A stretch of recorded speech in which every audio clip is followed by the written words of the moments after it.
2025 में पेपर को लेके बहुत सारी बातें हुई। ये पेपर सिर्फ सब्जेक्ट का नॉलेज नहीं टेस्ट करके गया, ये आपको एग्जाम हॉल में आप साइकोलॉजिकली कितने स्ट्रांग थे, ये सारी चीजें भी चेक हुई। लेकिन बस एक ही चीज मुझे बोलनी है, इस रेस में वही जीतने वाला है जो कंसिस्टेंटली स्मार्ट वर्क करता रहा। आप लाइव क्लास करो या रिकॉर्डेड क्लास करो, इन दोनों के लिए क्लास करना, अगर आप खुद से बहुत ज्यादा डिसिप्लिन नहीं है तो भैया क्लास आपको डिसिप्लिन के रास्ते पे लेके आएगा। हेलो बच्चों, क्या हालचाल। तो भैया नीट 2026 अगला टारगेट हमारा फिक्स हो चुका है। 2025 में पेपर को लेके बहुत सारी बातें हुई, लेकिन रियलिटी आपको ही पता है, ये पेपर सिर्फ सब्जेक्ट का नॉलेज नहीं टेस्ट करके गया, ये आपको एग्जाम हॉल में आप साइकोलॉजिकली कितने स्ट्रांग थे, ये सारी चीजें भी चेक हुई। छोड़ो, अब जो बीत गई है वो बात गई। जिन लोगों के मार्क्स या जिन्होंने डिसाइड किया है कि नहीं सर मैं नीट 2026 के लिए ट्राई करना चाहता हूं, आज ये वीडियो आपके लिए है।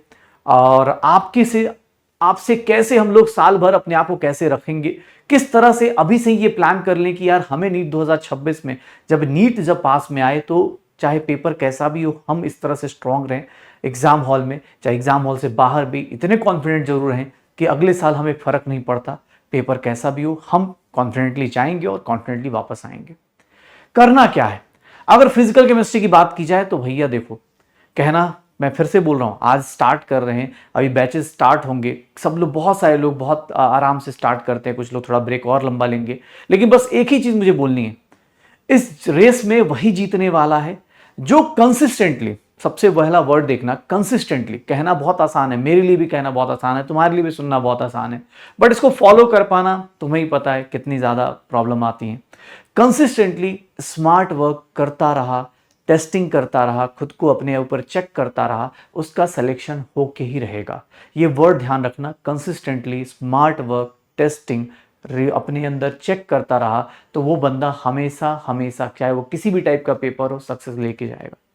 इस बार बैचेस में भी बहुत सारे मॉडिफिकेशंस होंगे, बहुत सारी चीजें चेंज होंगी, लेकिन मैं चाहता हूं आप सबसे पहले एक माइंडसेट बना के आइए। जब भी आप पढ़ना शुरू करें, हो सकता है कुछ लोग जल्दी पढ़ना शुरू करें, कुछ लोग लेट पढ़ना शुरू करें, बट मैं चाहता हूं आप फिजिकल केमिस्ट्री जब भी पढ़ना शुरू करें, कुछ बेसिक स्टेप्स ये मैं इस साल चाहता हूं नीट 2026 के लिए आप लोग फॉलो करें। और वो बेसिक स्टेप्स हैं क्या, देखो भाई, सीधी सी बात यह है, अगर आप किसी टॉपिक की बात करें, बहुत सारे बच्चे की सर मुझे आता है, कोई चैप्टर जब स्टार्ट होता है तो ऑब्वियस का इजी पोर्शन होता है, और अगर आप 11 12 थोड़ा भी फोकस देते हो तो थोड़ा बहुत आता है। ऐसा लगता है कि यार हमें आता है, लगता है कि थोड़ा बोरिंग हो चुका है, लेकिन मैं बोलूंगा, फिर से बोलूंगा, आप लाइव क्लास करो या रिकॉर्डेड क्लास करो, इन दोनों के लिए क्लास करना, अगर आप खुद से बहुत ज्यादा डिसिप्लिन नहीं है तो भैया क्लास आपको डिसिप्लिन के रास्ते पे लेके आएगा। क्लास, लाइव क्लास वो लोग जरूर करें जो लोग भैया सुबह उठ नहीं पाते या उनको टाइम टेबल बहुत जल्दी बिगड़ जाता है, बेटा तुम्हारे लिए ही लाइव क्लास है। क्योंकि अगर आप रिकॉर्डेड के चक्कर में जाते हो, शाम को कर लूंगा, अगले दिन कर लूंगा, वीकेंड पे कर लूंगा, बेटा इस बार दिक्कत आ जाएगी। क्योंकि शुरुआत यहीं से होती है, छोटे छोटे, कोई बहुत शुरुआत में ऐसे बचपन से ऐसे नहीं तो बिगड़ा हुआ नहीं होता, थोड़ी थोड़ी चीजें करते करते बिगड़ जाता है। तो सिमिलरली मैं आपसे बोलूंगा, सबसे पहला स्टेप जो आपको करना है ना, स्टेप 1, अगर आपको मैं बोलूं कि स्टेप 1 अगर आपको अटेम्प्ट करना है, अगर आप अपनी प्रिपरेशन अच्छी करना चाहते हो, तो स्टेप 1 में मैं सबसे पहले बोलूंगा कि आप सबसे पहले क्लास करो। आप लाइव करो या रिकॉर्डेड करो, ये आपके ऊपर है। लाइव जो लोग भैया इनडिसिप्लिन्ड रहते हैं, ये लोग तो भैया आपके लिए ही है, आप डिसिप्लिन के लिए ही इसको फॉलो करोगे कि हाँ यार मुझे ना अपने काम को ये टाइम पे फिनिश कर लेना है। जो लोग रिकॉर्डेड करना चाहते हैं, बेटा रिकॉर्डेड कर लेना। मुझे पता है, मैं आपको ये नहीं बोलूंगा कि नहीं लाइव ही करना है। अगर आपको लगता है कि सर थोड़ा लाइव में टाइम ज्यादा लग जाता है या मैं उसको फास्ट फास्ट कर सकता हूं, मुझे बेसिक्स आते हैं, बेटा आप रिकॉर्डेड लेक्चर कर लो, कोई दिक्कत नहीं, बट क्लास करना जरूरी है। पहला स्टेप याद रखना। देखो बहुत सारे लोग अलग अलग तरीके से बनाएंगे कि सर मैं 3 महीने में खत्म कर लूंगा, 4 महीने में खत्म कर लूंगा। मैं तुम्हें सीधी सी बात बताता हूं, एज ए टीचर, आप 6 महीने में खत्म कर लो चाहे 8 महीने में खत्म कर लो, बस अच्छे से कौन खत्म करता है, लास्ट मोमेंट तक किसको अपने कॉन्फिडेंस के साथ ये बोल सकता है कि मेरा फिजिक्स अच्छा है, मेरा केमिस्ट्री अच्छा है, वही बंदा जीतेगा। और ये कॉन्फिडेंस एक दिन में नहीं आएगा, जो धीरे धीरे हम प्रैक्टिस करते हैं ना, उनसे आता है। तो कोशिश ये करना कि भैया क्लास लाइव करो चाहे रिकॉर्डेड करो, आपके ऊपर है। किसी को लगता है खजाना से करना है, आप वहां से भी कर सकते हो, कोई दिक्कत नहीं। लेकिन हाँ, इस साल कुछ चेंजेस होंगे, चाहे वो क्वेश्चन वाइज बोला जाए या फिर चैप्टर में कुछ चेंजेस हो, चाहे एनसीईआरटी के थ्रू कुछ चेंजेस हो या फिर कुछ अलग अलग कॉन्सेप्ट्स आए, ये कुछ ना कुछ तो चेंजेस होंगे। तो आपको क्लास तो पूरी करनी ही करनी है, लाइव क्लास करिए चाहे रिकॉर्डेड करिए। पहला स्टेप आपको ये करना है। अब दूसरे स्टेप में बहुत सारे लोगों को यह डाउट आता है कि सर मैं ना पहले भी नोट्स बनाया था, मैं नोट्स बनाऊं कि ना बनाऊं। भाई साहब मैं सच बताता हूं, मुझे भी मेरे से कोई पूछे एज अ टीचर, मुझे बहुत ज्यादा पसंद उस बच्चे को, मैं इसलिए ज्यादा नहीं कि भाई तुम बहुत ज्यादा कलरफुल नोट्स, मतलब ठीक है आप किसी और सब्जेक्ट में हो सकते हैं, आपका अपना हॉबी हो सकती है, लेकिन मुझे लगता है कि यार मैं एक पेन से लिख लूं, दो पेन से लिख लूं मैक्सिमम, लेकिन मुझे अपने नोट्स टू द पॉइंट चाहिए, सटीक पॉइंट चाहिए अपने पास, एकदम मतलब सही सही चाहिए। मुझे बहुत ज्यादा भटकना नहीं है कि अरे भैया मैं नोट्स बनाने के लिए टाइम वेस्ट कर रहा हूं, नहीं।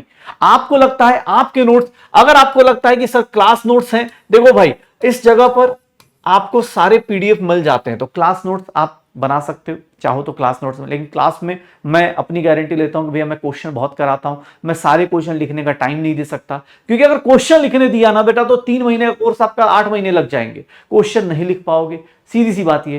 तो आप क्लास नोट्स बनाइए, क्लास नोट्स से ज्यादा मैं बोलूंगा आप शॉर्ट नोट्स बनाइए, और शॉर्ट नोट्स बनाइए, शॉर्ट नोट्स अपने क्लास के फॉर्मूलाज, डेफिनेशंस, और डेफिनेशंस के लिए भी मैं बोलूंगा आपको कि शॉर्ट नोट्स में आप एनसीईआरटी हाईलाइट जरूर करेंगे। इस बार एनसीईआरटी हाईलाइट करना है, एनसीईआरटी हाईलाइट करनी है आपको कि भैया ये एनसीईआरटी, और वो क्लास में ही कराई जाएगी इस बार। हम लोग, मैंने बोला ना बैच इस बार चेंज होगा, क्योंकि ऐसा नहीं कि सिर्फ तुम्हें ही बुरा लगा है, या ऐसा नहीं सिर्फ तुम ही सोच रहे हो कि हमारे साथ हमारा कमबैक कैसे होगा, अब सब लोग कमबैक करेंगे ना, अब तुम्हें भी मेहनत करनी है, हमें भी मेहनत करनी है। एनसीईआरटी हाईलाइट होंगी कि एनसीईआरटी हाईलाइट करो, एनसीईआरटी एग्जाम्पलर करो, ठीक है, एनसीईआरटी एग्जाम्पलर, बहुत सारी चीजें होंगी। अब वही बात है, अभी धीरे धीरे ये नहीं बोलना कि यार यही, आप एनसीईआरटी हाईलाइट करो, शॉर्ट नोट्स बनाओ, अपने self made, self hand written notes बनाओ, सेल्फ बनाओ, खुद के शॉर्ट नोट्स बनाओ, दूसरे का नहीं।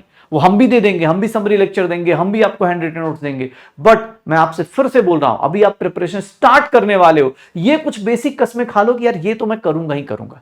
क्लास नोट्स बहुत डिटेल में नहीं, क्लास नोट्स की बहुत ज्यादा डिटेल्स में नहीं जाना है, क्लास नोट्स एकदम शुरू से लेकर लास्ट तक डेफिनेशन लिख रहे। हाँ, अगर आप पहली बार, अगर आपने 11th-12th कुछ पढ़ा नहीं है, एकदम मतलब नील बटे सन्नाटा है, आपने लाइफ में कभी फॉर्मूला ही नहीं जाने, इलेक्ट्रोकेमिस्ट्री का बेसिक डेफिनेशन नहीं जानते, प्लीज बेटा फिर आप करो, कोई दिक्कत नहीं। बस कुछ लोग, मैं दोनों टाइप के लोगों से बात कर रहा हूं, कि जो लोग लगता हो कि नहीं यार मुझे ना बहुत ज्यादा इधर टाइम नहीं वेस्ट करना, मुझे क्वेश्चन प्रैक्टिस करनी है, मैं भी यही चाहता हूं। आप क्लास करोगे, नोट्स अपने हिसाब से, आपके हिसाब से आप बनाओ। जिन लोगों को लगता है मैं शॉर्ट नोट्स बनाऊंगा, एनसीईआरटी पढ़ूंगा सर, मैं डेफिनेशन के लिए एनसीईआरटी 2 बार 4 बार पढ़ लूंगा, मैं नोट्स नहीं लिखूंगा, आपकी मर्जी है। लेकिन अब यहां पर बेटा बोल रहा हूं, कुछ जगह पर यह ध्यान रखना, स्टेप 3 में बता रहा हूं तुम्हें, स्टेप 3 में जो अब लिखने जा रहा हूं भैया, ये देख लो, क्वेश्चन प्रैक्टिस, इसमें कोई नेगोशिएशन नहीं है, क्वेश्चन प्रैक्टिस में कोई नेगोशिएशन नहीं होगा। आप यहां नोट्स, क्लास नोट्स बनाना है, शॉर्ट नोट्स बनाना है, एनसीईआरटी बनाना है, क्या करना है कोई दिक्कत नहीं। आपको ना लाइव क्लास करने के लिए बोला, रिकॉर्डेड भी बोला, दोनों में से कुछ भी कर लो, मैं एज ए टीचर तुम्हें नहीं रोकूंगा ना टोकूंगा। लेकिन मैं यहां पर बोल रहा हूं बेटा, ये जो चीज है ना, क्वेश्चन प्रैक्टिस वाली जो चीज है, क्वेश्चन प्रैक्टिस होनी चाहिए। क्वेश्चन प्रैक्टिस नहीं करोगे तो ये जान जाओ, तुम्हें फिर नीट ही नहीं, कोई भी एग्जाम, जिंदगी का कोई भी एग्जाम बिना क्वेश्चन के नहीं होता। अरे लाइफ का कोई भी एग्जाम, आप कोई भी, आप 12th का ले लो, 10th का ले लो, कोई भी आगे जाके एमबीबीएस करोगे, सब जगह कहीं भी जाओ, बिना क्वेश्चन किए आप पास नहीं होते। सिमिलरली ये क्वेश्चन प्रैक्टिस, और क्वेश्चन प्रैक्टिस में भी 2-3 स्टेप बता रहा हूं। क्वेश्चन प्रैक्टिस एक तो हो गई जो हम लोग क्लास में करने वाले, एक तो हो गया जो हम क्लास के अंदर क्वेश्चंस करने वाले। क्लास के क्वेश्चंस करने हैं, जिन लोगों का भैया लगता है कि क्लास में कुछ क्वेश्चंस फंस गए कि यार सर मैंने करा लेकिन उतना नहीं आया मुझे, आप क्लास के क्वेश्चंस को रिपीट करोगे। क्लास के क्वेश्चंस हो गए तो इसके बाद आप कहां जाओगे, डीपीपी में करने जाओगे। सर डीपीपी के क्वेश्चंस हो गए, बहुत बढ़िया, डीपीपी क्वेश्चंस हो गए, और अच्छी बात है। फिर आप डीपीपी क्वेश्चंस करने के बाद सर एनसीईआरटी, एनसीईआरटी के सारे एनसीईआरटी के क्वेश्चंस करोगे, एनसीईआरटी के क्वेश्चंस करोगे, जो जो टॉपिक्स क्लास में मैं बता दूंगा, एनसीईआरटी क्वेश्चंस, जो जो टॉपिक इस बार बोला जाएगा, इन टेक्स्ट हो सर, एग्जांपल्स हो या फिर एक्सरसाइज हो, एनसीईआरटी के क्वेश्चंस करने ही करने हैं। कैलकुलेशन अच्छी लगे बुरी लगे कोई फर्क नहीं पड़ता, हमें एक ही चीज अच्छी लगेगी अगले साल, वो सिर्फ और सिर्फ हमारा सिलेक्शन। इस साल हमें जो दिक्कत आई वो अगले साल नहीं आएगी, सीधी सी बात ये है। और मैं ये वादे के साथ बोल रहा हूं कि भाई ये जो तुम्हें बता रहा हूं ना, ऐसा नहीं कि डे 1 पे बोल रहा हूं, आज तुम अपने आप से ये लिख के रख लेना, तुम्हारी जो फिजिकल केमिस्ट्री उसके पहले पेज पे लिख लेना। मैंने क्या बोला, तुम्हारे पास यहां ऑप्शन दिए, यहां ऑप्शन दिए, बट यहां कोई ऑप्शन नहीं है। पहले ये करना है, सेकंड नंबर पे ये करना है, थर्ड नंबर पे ये क्वेश्चंस करने। एनसीईआरटी क्वेश्चंस कर लो, फिर स्टार्ट करो PYQs. PYQs previous year question किसके किसके स्टार्ट करने हैं, जिन लोगों ने नीट कर का क्वेश्चन कर रखा है, अच्छी बात है। दूसरा, जेई मेंस के क्वेश्चन आप करोगे, जेई मेंस के क्वेश्चंस आप करोगे। अब पीवाईक्यूज में जेई एडवांस भी आप कर सकते हो, लेकिन रुको रुको रुको रुको भाई, जेई एडवांस नहीं है का मतलब उठा लेना है, रुक जाओ, उसके लिए हम है ना यार, क्यों टेंशन ले रहे हो। तुम्हारे लिए जो तुम्हारे क्लास के क्वेश्चंस होगा, अभी मैं मतलब ठीक है, कुछ लोग बोले अरे सर अभी तो कोई भी बोल देगा, कैसा भी बोल देगा, क्लास में पता चल जाएगा। क्लास के अंदर ही ना बताऊंगा, नहीं पहले बतवा दूंगा, फिर बोलूंगा जाओ बेटा अब कर लो। तुम्हारे मन में जितना तुम्हें लग रहा हो ना कि सर मैं क्वेश्चंस इस बार और अच्छा करूंगा, कर लेना, गारंटी दे रहे भाई। जाओ इधर से नीट का, जेई मेंस का, जेई एडवांस का, जो तुम्हें लगेगा। हाँ, अब जो सिलेबस आउट ऑफ सिलेबस है उसको तो नहीं बोलूंगा, लेकिन हाँ जितना भी है पीवाईक्यूज आपको करना ही करना है। पीवाईक्यूज तो करना ही करना है। आपको मैं क्वेश्चन बैंक बता रहा हूं, एनसीईआरटी एग्जाम्पलर्स, एनसीईआरटी एग्जाम्पलर, ये कुछ बुक्स हैं जिनको आपको बिना किसी क्वेश्चन के आपको करना ही करना है। और अगर आप पीडब्ल्यू मॉड्यूल कर रहे हो तो पीडब्ल्यू मॉड्यूल अपने पास करना है, या फिर हम आपको बोले कि और भी असाइनमेंट्स यहां मिलेंगे। क्वेश्चन के साथ बेटा कोई मजाक नहीं कर सकते आप।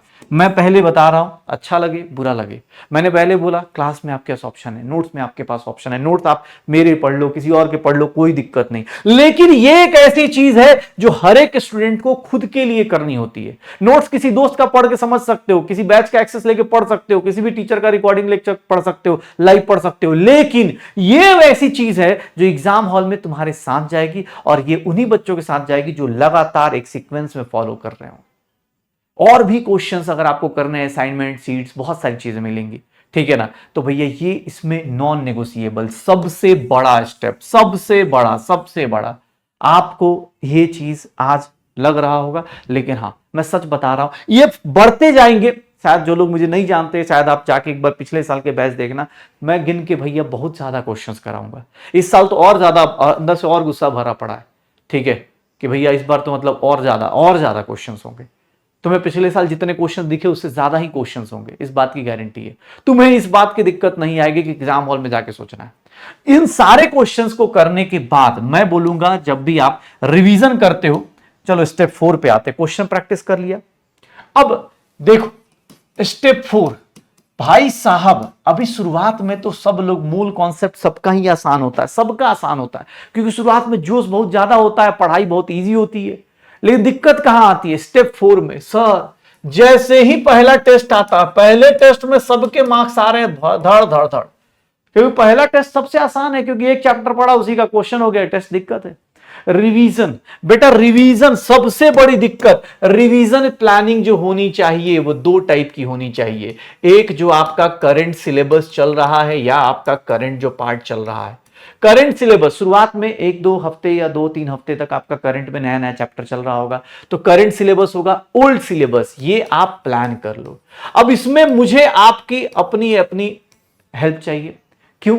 क्योंकि हो सकता है कुछ लोग एक बार पढ़ते हैं 10 दिन याद रखते हैं, कुछ लोग एक दिन पढ़ते हैं भाई अगले दिन ही भूल जाते। अब आपकी क्या फ्रीक्वेंसी है, आप अपने हिसाब से ओल्ड सिलेबस या फिर नेक्स्ट टेस्ट सिलेबस, ये रिवीजन का प्लान। मुझे ये नहीं सुनना कि सर संडे को रिवीजन है तो सैटरडे को क्लास में नहीं आऊंगा। मैं पहले बता रहा हूं बेटा, अभी आपका प्रिपरेशन स्टार्ट हो रहा है। अगर आप वीडियो देख रहे हो तो आपकी प्रिपरेशन अभी स्टार्ट हो रही है। आप पहले से सोच लो कि यार मैं ना 3 दिन के अंदर एक बार रिवीजन कर लूंगा। अगर मुझे 15 दिन बाद टेस्ट है तो मैं उसके लिए बॉटनी जूलॉजी इस टाइम पढ़ लूंगा, फिर फिजिक्स केमिस्ट्री ऐसे पढ़ूंगा, उसकी प्रैक्टिस ऐसे करूंगा। और करंट सिलेबस तो आप जो कर रहे हैं वो तो करते ही रहेंगे, क्लास में आने से पहले रिवीजन करना है। करंट सिलेबस का क्लास में आने से पहले रिवीजन करना है, क्लास में आने से पहले रिवीजन करना है, से पहले रिवीजन तो करके ही आना है।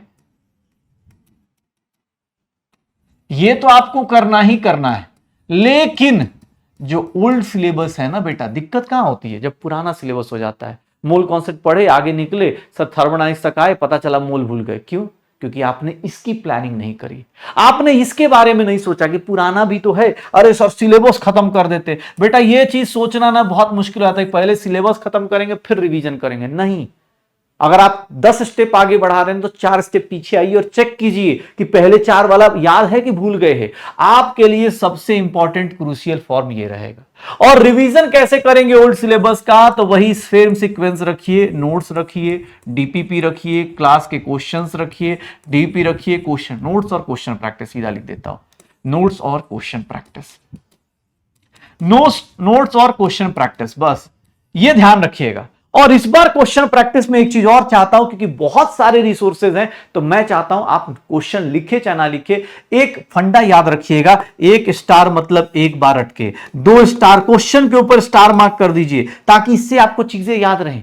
अगर आप बहुत ज्यादा टेक्निकल चीजें यूज कर रहे हैं तो वहां पे बुक मार्क का ऑप्शन होता है, बुक मार्क कर दीजिए। 1 स्टार का मतलब 1 टाइम मिस्टेक हुई इस क्वेश्चन में, 2 स्टार मतलब दूसरी बार भी मिस्टेक हो गई, 3 स्टार मतलब 3 बार मिस्टेक हो गई। इससे क्या होगा, जब आप रिवीजन करने आएंगे तो आप उल्टा चलेंगे, पहले 5 स्टार रिवीजन कीजिए, क्योंकि वो आपको बार बार मिस्टेक हो रहा है, उससे आपको अपनी मिस्टेक्स का पैटर्न भी पता चलेगा। तो कोशिश ये करना कि इस बार मुझे अपने क्वेश्चन प्रैक्टिस में, अगर मैं 500-600 क्वेश्चन प्रैक्टिस कर रहा हूं, तो वहां से मैं 2 स्टार, 3 स्टार, 4 स्टार के क्वेश्चंस को सेग्रीगेट कर लूं, ताकि जब रिवीजन करूंगा तो यहां पर रिवीजन क्वेश्चन प्रैक्टिस जब करूंगा तो स्टार्ड क्वेश्चंस की करूंगा, कि सर ये स्टार्ड क्वेश्चंस हैं, स्टार्ड क्वेश्चंस की प्रैक्टिस करो। ऐसा नहीं कि आप फिर से वही पढ़ रहे हैं कि एक मोल की डेफिनेशन क्या होती है, वो क्वेश्चन करने का कोई फायदा नहीं, रिवीजन में उस क्वेश्चन करने का कोई फायदा नहीं। करंट सिलेबस में करिए कोई दिक्कत नहीं, रिवीजन में उस क्वेश्चन की प्रैक्टिस नहीं करनी, जो बेसिक क्वेश्चन है कि सर कार्बन का मास कितना होता है, अगर उस क्वेश्चन की प्रैक्टिस आप कर रहे तो आप टाइम पास कर रहे हैं।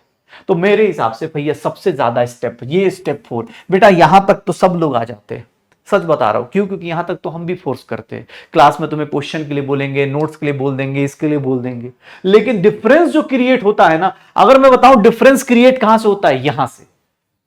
जो सिलेक्शन और नॉन सिलेक्शन के बीच में बैठे लोग हैं वो यहीं पर लैग करते हैं। कुछ लोग होंगे नहीं नहीं सर मैं तो मतलब ये करूंगा वो करूंगा, बेटा तुम्हारे ऊपर है, ये तुम्हें ये प्लान करना पड़ेगा, और ये हर एक आदमी का अपना अपना है। कोई बंदा हो सकता है कि बॉटनी जूलॉजी जल्दी कर लेता होगा, फिजिक्स में ज्यादा टाइम लगता होगा, किसी बंदे का फिजिक्स इजी होगा, बॉटनी जूलॉजी डिफिकल्ट होगा। ये चीजें आपको प्लान करनी है, तो ये ट्राई कीजिएगा कि रिवीजन करना है अच्छे से प्लान करके। और सबसे लास्ट स्टेप जो कि हम सबको पसंद नहीं आता, लेकिन ये सबसे ज्यादा मतलब सबसे ज्यादा इंपॉर्टेंट है, टेस्ट और उसकी टेस्ट एनालिसिस। टेस्ट और टेस्ट एनालिसिस, टेस्ट और टेस्ट की एनालिसिस, टेस्ट और टेस्ट की एनालिसिस ध्यान रखिएगा। जब भी आपसे बोल रहा हूं, मैं आपको सिंपल बोल रहा हूं, ये सबसे बेकार लगता है। हम सब लोगों को लगता है कि अरे यार मार्क्स, मेरे लिए इस बार मैं बहुत बार बार बोल रहा हूं, मैं बार बार बोलता हूं, मार्क्स मैटर नहीं करते, रैंक मैटर करती है। किसी भी कॉलेज का ये कट ऑफ नहीं होता कि भैया 720 में 720 लेके आओ कि 580 लेके आओ, उनको तुमसे रैंक से मतलब है। तो तुम्हारे लिए यहां पर मार्क, मैं नहीं बोल रहा हूं कि मार्क्स लेके आओ 720 में, नहीं, मार्क्स मैटर नहीं करते। मैं चाहता हूं तुम्हारा रैंक डे 1 से अपना तगड़ा रहे, रैंक देखो। और रैंक ऑब्वियस है मार्क्स पे डिपेंड करेगा, लेकिन पेपर अच्छा है तो ऑब्वियस है कम मार्क्स पे भी रैंक ज्यादा अच्छी होगी, लेकिन पेपर इजी है तो कम ज्यादा मार्क्स पे रैंक अच्छी होगी। तो मुझे हमेशा रैंक देखना है। हाँ, मैं कितने लोगों से आगे हूं, कितने लोगों से पीछे हूं। अगर मैं पीडब्ल्यू पढ़ रहा हूं तो भैया इसको मैं कम से कम 5 टाइम मल्टीप्लाई कर लूं। अगर मेरी पीडब्ल्यू में 3000 4000 रैंक आ रही है तो 5 टाइम्स करो, क्योंकि ऑब्वियस है 4-5 लोग और मार्केट में बैठे, उनके ही बच्चे होंगे, उनके ही बच्चे ऐसे कर रहे होंगे। हाँ, अब यहां पर आप रैंक देखोगे। दूसरी चीज, टेस्ट एनालिसिस। भाई साहब, कुछ लोगों का टेस्ट एनालिसिस पता है कैसा होता है कि सर राइट क्वेश्चन कितने हैं और रॉन्ग क्वेश्चन कितने हैं। अच्छा, तो इससे क्या हो गया, ये पता है, ये एनालिसिस तो ओएमआर चेक करने वाला भी आपका कर देता है।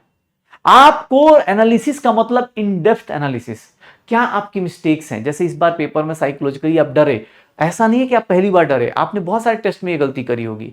बहुत सारे लोग गलती करते हैं, साइकोलॉजिकल फियर आ जाता है, जैसे ही कुछ होगा अरे यार बहुत पहले रिएक्शन हो जाता है। आप सीधी सी बात ये, आप टेस्ट के अंदर एनालिसिस सिर्फ राइट और रॉन्ग से मत कीजिए। आप ये देखिए टाइम टेकन कितना लगा, फिजिक्स में कितना लगा, केमिस्ट्री में कितना लगा, आप इसको टाइम का एनालिसिस कीजिए। आप ये देखिए राइट हुआ, अगर मेरा क्वेश्चन राइट है तो 100% राइट वाला कितना था। विद इन एग्जाम हॉल में बोल सकता था कि ये 100% सही है, फिर मैं तुक्का कहां मारा, तुक्का कहां राइट हुआ, या फिर हम बोल दें कि तुक्का के साथ साथ 50% वाला राइट कहां है। इन डेप्थ में जाओ, कि सर मैंने रॉन्ग किया तो रॉन्ग में कैसा तुक्का मार के किया सर, हाँ हाँ तुक्का मार के किया, कॉन्सेप्ट गलत हो गया, कॉन्सेप्ट में गलत हो गए, ये बेसिक चीजें कॉन्सेप्चुअल प्रॉब्लम्स आ गई, या फिर थ्योरी क्या बोलते हैं प्रैक्टिस की प्रॉब्लम आ गई, या रिवीजन की प्रॉब्लम आ गई, ये सब चीजें आइडेंटिफाई करो। मोस्ट ऑफ द लोग ये चौथा और पांचवा स्टेप भैया मान के ही नहीं चलते, और यहीं पर डिफरेंस क्रिएट होता है। ये बेसिक चीजें हम क्लास में तुमसे करवा लेंगे, पसंद आए चाहे ना आए, सिर्फ क्लास में आ जाना, ये इनडायरेक्ट वे में तुमसे हो जाएगा और हम भी करा लेंगे। लेकिन सर ये पूरा का पूरा तुम्हारे ऊपर डिपेंड करता है। स्टेप 4 और स्टेप 5 ये बेटा तुम्हारी है, और तुम्हारा ही अगर डेडिकेशन, तुम्हारा ही डायरेक्शन अगर नहीं है इस डायरेक्शन में, तो मैं अभी बोलूंगा, मैं सच बता रहा हूं, सच बोल रहा हूं, बुरा लगे अच्छा लगे, अगर तुम ये नहीं करना चाहते तो अभी भी मौका है, कुछ और भी देख सकते हो। लाइफ में जरूरी नहीं कि नीट ही करना है, और भी अपॉर्चुनिटीज आ सकती हैं। लेकिन अगर तुमने सोचा है भाई कि नहीं सर अगले साल ये बात नहीं सुनूंगा, अगले साल सेलिब्रेशन करूंगा, तो अगले साल सेलिब्रेट करना चाहते हो तो याद रखो, ये स्टेप 4 और स्टेप 5 यही तुम्हारा पूरा का पूरा लाइफ चेंज करेगा। टेस्ट गलती करोगे, टेस्ट एनालिसिस करो, फिर से रिवीजन करो, ये लूप में चलता है, ये लूप चलता रहेगा 4-5 का। लेकिन इस लूप के बारे में कोई बताएगा नहीं, कोई आके पूछेगा नहीं, क्योंकि हम टीचर्स भाई ऑब्वियस है, यह कौन पूछता है? कितनी बार तुमसे लोगों ने पूछा कि हाँ बेटा रिवीजन कितना किया, एनालिसिस कैसा किया? कोई पूछता है सिलेबस हो गया। अरे सिलेबस हो जाने से क्या हो जाएगा भाई? सिलेबस क्या क्या क्या हो जाएगा? मान लो 720 का 720 सिलेबस कर लिया और आता एक भी नहीं है, टेस्ट में जाते हैं हाँ छूट जाता है क्वेश्चन, रिवीजन हुआ नहीं, क्या फायदा है? तो मैं आपसे बस इतना ही बोलूंगा कि इस बार जो डिफरेंस क्रिएट करना है, इस बार जो हमें क्लास में डिफरेंस क्रिएट करना है, वो है आपका क्वेश्चन प्रैक्टिस और आपके रिवीजन। बाकी क्लास के अंदर नोट्स होंगे, क्लास के क्वेश्चंस होंगे, डीपीज होंगे, बहुत सारी चीजें होंगी। आप क्लास में आओगे आपको पता चलेगा कि हाँ यार नीट 2026 इसकी प्रिपरेशन भी डिफरेंस है, हाँ प्रिपरेशन भी डिफरेंट है, और इस बार तुम और हम दोनों के दोनों डिफरेंट अप्रोच के साथ चलेंगे। इस बार सिलेक्शन लेके जाएंगे, चाहे पेपर कैसा भी आए, किसी भी टाइप का आए। हम लोग नीट 2026 मुझे एक रैंक चाहिए, मुझे सिर्फ और सिर्फ एक सीट चाहिए, मेरी एक सीट चाहिए, 1 सीट का गेम है, मैं उस 1 सीट के लिए फाइट करूंगा। बाकी दुनिया क्लास में क्या हो रहा है, कौन सा बच्चा कौन क्या लिख रहा है, मुझे नहीं फर्क पड़ता, मुझे एक सीट चाहिए। अगले साल मैं अपने वो एक सीट सिक्योर करने की कोशिश करूंगा। तो आओ सफर शुरू करते हैं बेटा, और सफर शुरू करने से पहले ये जो 5 स्टेप बोले इसको पेन एंड पेज पे लिख लेना कि भैया ये हमें फॉलो करना है। बैच में ये सारी चीजें फिर से चेक करवाऊंगा, ठीक है? तैयार हो जाओ, मिलते हैं आप सबसे बैच के अंदर, तब तक के लिए बाय बाय।